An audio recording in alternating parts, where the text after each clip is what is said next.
Part 1లో మనం పెదకొండూరు చరిత్ర గురించి విన్నాము.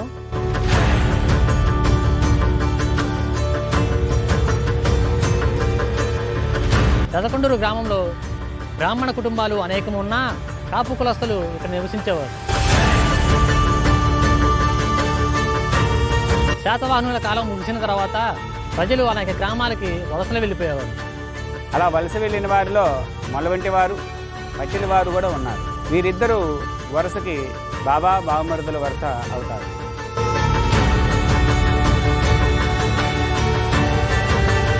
వీరి ఇరువురు కుటుంబాలు కూడా మరి అడవి మార్గంగా వలస వెళ్ళటానికి వెళ్తున్నారు. అలా వలస వెళ్తుంటే మార్గ మధ్యంలో ఒక పెద్ద చెట్టు కనిపించింది. ఆ ప్రాంతమే పెదకొండూరు ప్రాంతం. దీనినే పెదకొండూరు అని, పెదకొండూరు బ్రాహ్మణ అగ్రహారం అని కూడా అనేటటువంటి వాళ్ళు. వందల సంఖ్యలో బ్రాహ్మణులు ఉన్నా కానీ పదుల సంఖ్యలో మాత్రమే కాపు కులస్తులు ఉండేవారు. ఆ యొక్క ప్రయాణంలో ఉన్నటువంటి ఆ పట్టెల వారు, మొలవంటి వారు కుటుంబాలు ఒక మార్గ మధ్యంలో ఆ చెట్టు దగ్గర ఆగారు. అదే పెదకొండూరు కాబట్టి అక్కడికి వెళ్ళిన తర్వాత అక్కడే నివాసం ఉంటున్నటువంటి కాపు కులస్తుల్లో ఒకళ్ళు వారి దగ్గరికి వెళ్ళి పరామర్శించడం అనేటటువంటిది జరిగింది. మరి అతను వాళ్ళని చూసి, మీరు చాలా దూర ప్రయాణం చేసి వస్తున్నట్టున్నారు, మరి చాలా సమస్యలిపోయినట్టున్నారు, మరి ఇక్కడ పక్కనే బ్రాహ్మణ గృహాలు ఉన్నాయి, మీరు వారింటికి కానీ వెళ్తే భోజనాది వసతి కార్యక్రమాలు ఏర్పాటు చేస్తారు కాబట్టి వారిని కలవవలసిందిగా అతను మరి సందేశం ఇవ్వడం అనేటటువంటిది జరిగింది. మరి బ్రాహ్మణ గృహంకి వెళ్తే అది పుచ్చావరి ఇల్లు అయింది.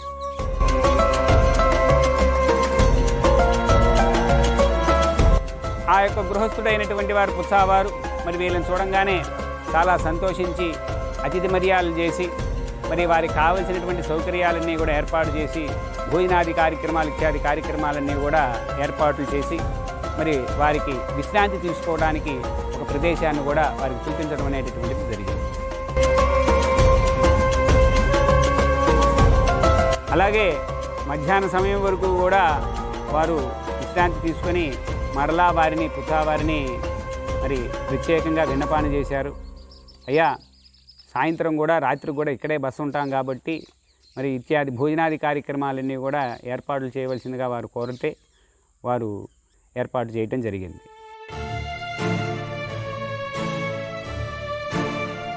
అలా రాత్రి ఈ యొక్క పెదకొండూరు గ్రామం పుచ్చావారింట్లోనే బస చేసి ఉన్నారు. చక్కగా తెల్లవారుజామున మరి కాలకృత్యాలు ఇత్యాది కార్యక్రమాలు తీర్చుకోవడానికి స్నానాలు అవన్నీ చేయటానికి కూడా కృష్ణానదికి వెళ్ళటం అనేటటువంటిది జరిగింది.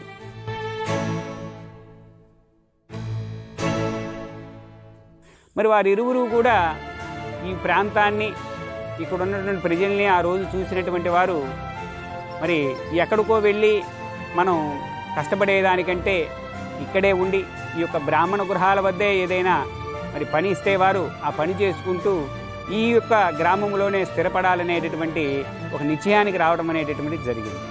కాలకృత్యాలు తీర్చుకొని మరలా వీరి యొక్క బస ఇచ్చినటువంటి వసతి సౌకర్యాన్ని కల్పించినటువంటి పుచ్చావారింటికి వచ్చి వారి యొక్క అభిప్రాయాన్ని వారి ఇరువురు కూడా తెలియజేసేసరికి ఆ పుచ్చావారు చాలా సంతోషించి మరి మొలబంటి వారిని వాళ్ళ దగ్గర పనివాళ్ళగాను, మరి మక్కపాటి వాళ్ళ దగ్గర ఆ యొక్క పట్టెల వారిని పనివాళ్ళుగా ఉంచుకోవడం అనేటటువంటిది జరిగింది. ఇలా కొంతకాలం వారి ఇరువురు కూడా వారి ఇరువురి దగ్గర కూడా పుచ్చావారి దగ్గర, మక్కపాటి వారి దగ్గర మరి నమ్మకంగా పనిచేస్తూ ఉండడం వలన మరి వీళ్ళు చాలా సంతోషించి వీళ్ళకి ఏదైనా మంచి చేయాలనేటటువంటి సత్సంకల్పంతో వారు వ్యవసాయం చేసుకోవడానికి వారి భూమిని మరి వారి ఇరువురికి కూడా కౌలుకి ఇవ్వటము, తదుపరి వ్యవసాయ పరికరాలు, ఎడ్ల బండ్లు అవన్నీ కూడా వారికి ఇవ్వటం అనేటటువంటిది సమకూర్చడం అనేటటువంటిది జరిగింది.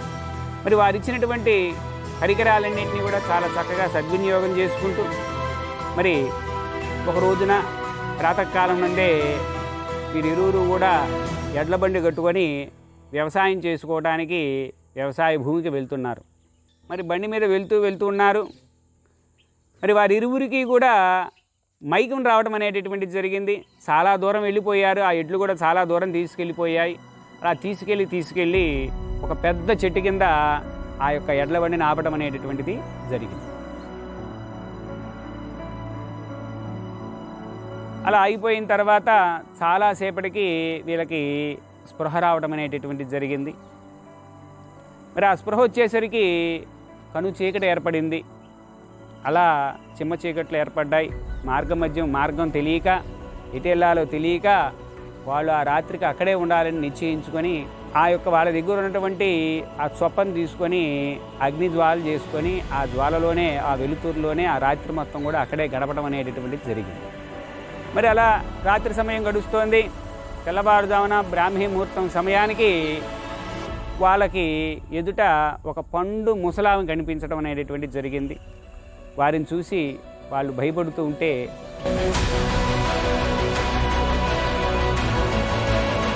అయినా మీరేమీ కూడా భయపడవద్దు, మిమ్మల్ని ఈ ప్రాంతానికి తీసుకొచ్చింది నేనే, కాబట్టి మీరు ధైర్యంగా ఉండండి అని ఆ ముసలి అవ్వ చెప్పడం అనేటటువంటి జరిగింది.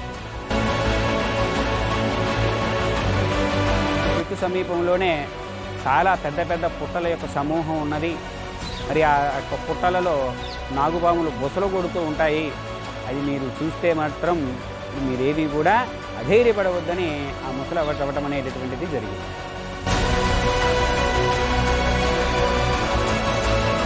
అక్కడ ఉన్నటువంటి పెద్ద పుట్టలలో అతి పెద్ద పుట్టలో ఆ యొక్క ప్రతిమ ఉంటుంది. దాన్ని తీసుకెళ్ళి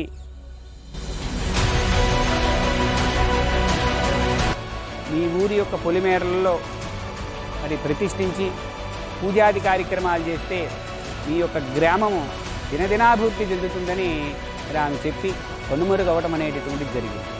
తెల్లవారిపోయింది. ఎటు చూసినా కానీ వారికి పుట్టలే కనిపిస్తున్నాయి.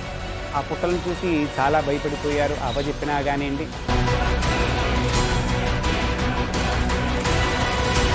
మరి ఆ పుట్టల్లో నుంచి పాములు మరి అనేకమైనటువంటి పళ్ళు, రకరకాలైనటువంటి పూలు ఆ పెద్ద పుట్ట దగ్గర తీసుకొచ్చి అక్కడ పూజించడం అనేటటువంటి జరుగుతూ ఉంటే ఆ దృశ్యాన్ని చూసిన వీళ్ళకి ఒళ్ళు జర్రరించి ఒగురుపాటు పుట్టడం అనేటటువంటి జరిగింది. మరి కొంతసేపటికి వారు ధైర్యం తెచ్చుకొని ఆ ముసలవ్వ చెప్పినట్లుగానే మరి ఆ పెద్ద పుట్ట దగ్గరికి వెళ్ళటము, అందులో నుంచి లోపలికి చూడంగానే ఒక ప్రతిమ చాలా కాంతివంతంగా వారికి కనిపించడం అనేటటువంటిది జరిగింది. మరి అది చూసి చాలా ఆశ్చర్యపోయి ఆ పుట్టని మరి పెకలించి చూసేసరికి అందులో ప్రతిమ కనిపించింది. ఆ ప్రతిమకి మరి ఆయుధాలు ఉన్నాయి. ఒకదానికేమో త్రిశూలము, ఒకదానికేమో ఢమరకము, ఒకదానికేమో కత్తి, అలా చతుర్భుజమైనటువంటి ఒక ఆడ శిలా విగ్రహం అనేటటువంటిది కనిపించడం అనేటటువంటిది జరిగింది.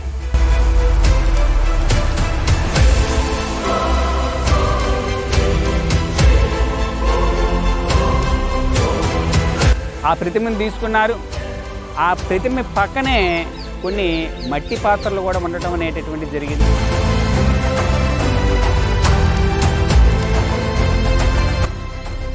వాటిని కూడా తీసుకొని మరి వాళ్ళు వచ్చినటువంటి బండి మీద ఎక్కించుకొని మరి గ్రామంలోకి వచ్చి ఆ గ్రామం మధ్యలో ఉన్నటువంటి బొడ్డురాయి ప్రాంతం దగ్గరికి వచ్చి వాటిని ఉంచడం అనేటటువంటిది జరిగింది.